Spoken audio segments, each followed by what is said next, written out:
Nangangailangan na nga ng tulong, binibiktima pa umano ng nasa koteng babae sa Mandaluyong City ang ilang distress OFW.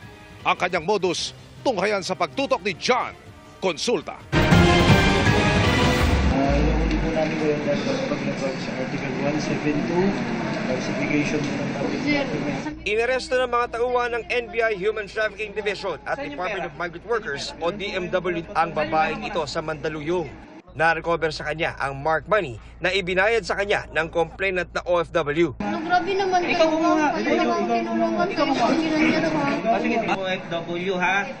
Kung kayo inaabuso ninyo ang mga OFW, kami po protektahan namin ang OFW. Ayon sa NBI, lumapit sa kanila ang DMW para maaksyonan ang modus ng suspect na nambibiktima sa mga nangangailangang OFW. Nilalapitan po niya yung mga taong pumupunta po sa DMW, yung mga distress OFW na mag-avail sana nung cash assistance na pinaprovide nung DMW. Hihikayatin na sa kanya na po makumuha ng Certificate of Indigency na gagamitin po para sa cash assistance ng DSWD at ng DMW.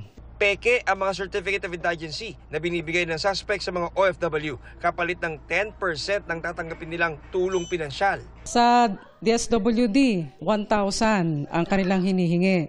Pero sa DMW, 7,500 ang kanilang hinihingi kapag nakuha na po yung cash assistance. Kinasuhan po natin siya ng estapa through falsification po ng public document. Kinukuha pa rin namin ang pahayag ng suspect na nakakulong na sa NBI Detention Facility sa Muntinlupa.